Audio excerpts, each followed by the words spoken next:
안녕하세요. 커피와 독서를 사랑하는 서울아산병원 이비인후과 교수 안주호입니다. 43번째 북리뷰로는 마크 콜란스키 YG맵 출판 우유의 역사입니다.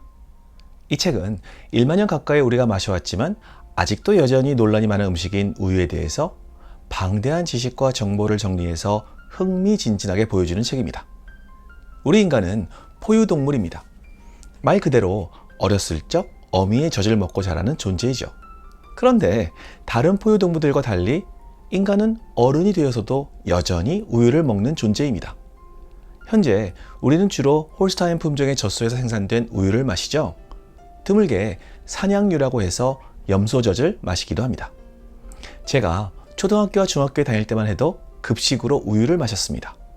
또 대학교에 들어가서는 당시 서울대생들 사이에서 핫했던 우유팩 차기를 하면서 강의 시간들 사이를 때우기도 했고요. 젊은 분들은 다 큰 대학생들이 제기 차듯 빈 우유팩을 차는 모습 상상이 안 될 겁니다. 그러고 보니 저도 나이가 꽤 들었네요.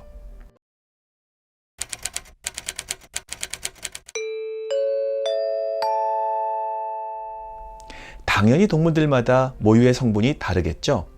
인간의 젖은 대략 87%의 물, 4.5%의 지방, 1.1%의 단백질, 그리고 6.8%의 락토스, 즉 유당으로 이루어져 있다고 합니다.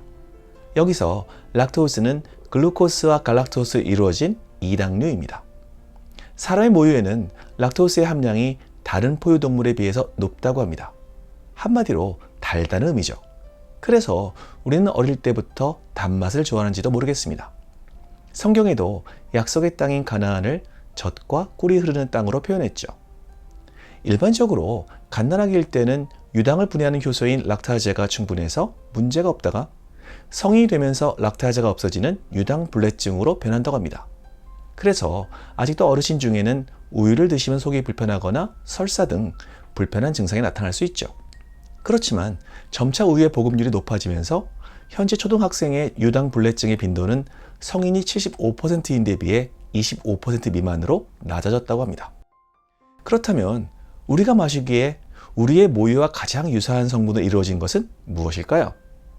당연히 원숭이 젖이 가장 가깝습니다만 드시고 싶은 분은 없으실 겁니다. 그래서 우리는 살아가는 환경, 기후에 따라 소, 당나귀, 낙타, 염소, 말, 물새 등에서 젖을 생산해 마시기도 하고 이를 응용한 여러 음식들을 만들어 왔습니다. 그래서 그런지 이 책에는 다양한 종류의 치즈를 포함해서 우유를 이용한 여러 가지 음식들의 조리법이 126가지나 들어있습니다. 정말로 모험심이 강한 분이라면 마음에 드는 레시피로 우유를 이용한 음식에 도전해 볼 수도 있을 것 같습니다.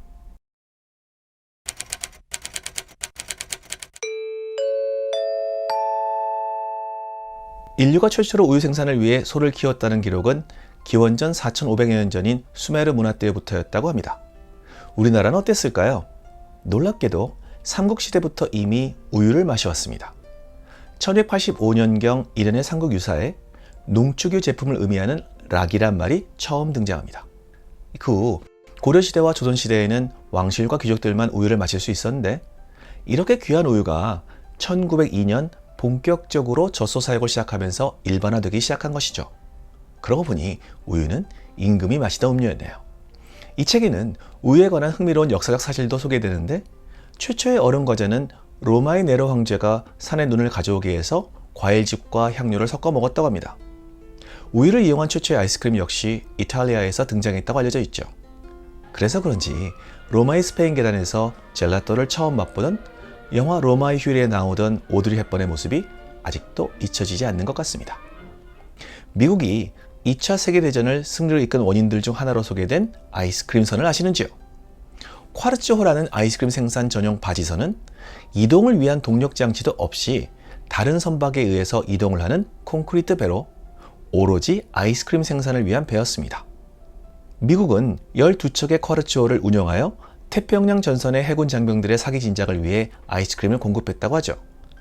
이순신 장군이 12척의 배로 적을 무찔렀듯이 미군은 12척의 아이스크림 생산배로 2차 세계대전을 승리로 이끌었습니다.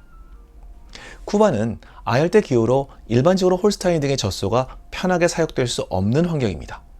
그렇지만 유제품을 미국에만 의존해왔던 쿠바가 냉전 시대에 미국의 경제 제재로 더 이상 유제품을 수입할 수 없게 되자 아이스크림을 유난히 사랑했던 고 피델 카스트로 국가 원수가 낙농업 발전에 나라의 모든 역량을 쏟아붓게 됩니다. 덕분에 쿠바의 명물인 공원 전체가 아이스크림 가게인 코펠리아가 탄생하게 되었죠. 요즘엔 아열대 기후에서의 젖소 사육 기술을 사우디아라비아 등에 전수해주고 있다고 하네요. 이 책에는 우유에 관한 방대한 역사적 지식들이 담겨 있고 마지막 장에는 우유의 건강에 관한 여러 논란들을 다루고 있습니다. 그렇지만 이 정도가 논란거리다 수준에서 그치는 것은 저같이 건강에 관심 많은 사람들에게는 조금 부족한 것 같기는 합니다. 초반에 말씀드렸듯이 성인이 되어서도 우유를 마시는 유일한 포유동물은 인간뿐이죠. 그래서 우유가 과연 건강에 좋을까? 우유의 칼슘 성분이 진짜 뼈 건강에 도움이 될까 등등에 대해 아직도 여전히 갑론을박이 벌어지고 있습니다. 저는 우유가 몸에 좋다고 믿는 사람들 중 하나입니다. 특히 스팀이 된 우유를 커피에 타서 아침에 마시면 속도 든든하고 기분도 산뜻해지죠.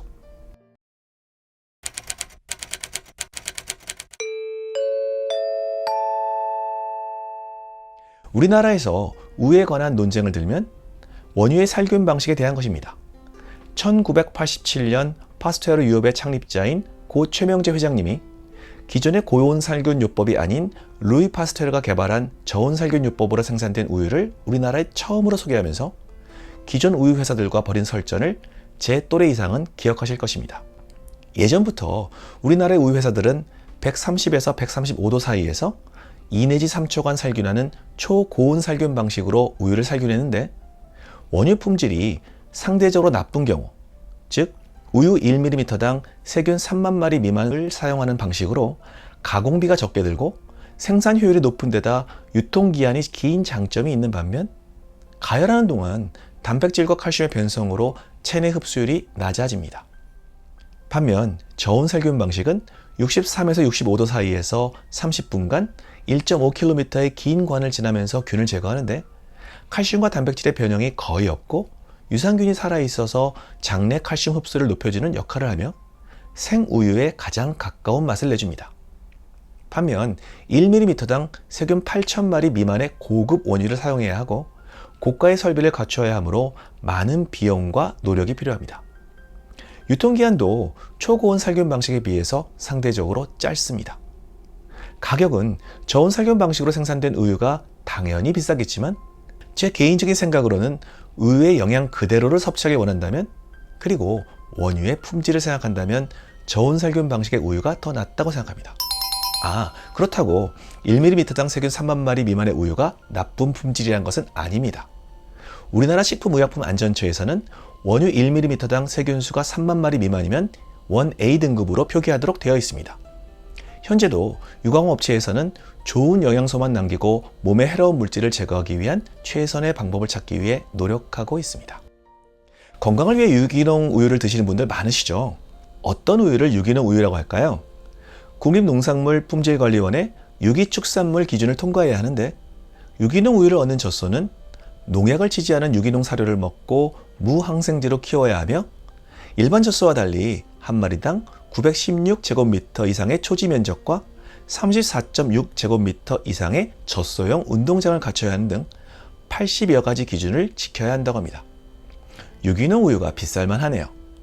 그런데 비싼 만큼 건강에 좋을지는 잘 모르겠습니다. 우유와 관련된 인류 문명사를 재미있게 풀어낸 이 책은 분명 흥미롭고 얻는 지식 정보 역시 많을 것으로 생각합니다. 이 책에 대한 저희 평가는요, 별 3개 반 드리겠습니다. 감사합니다. 건강하고 독서하는 하루 되세요.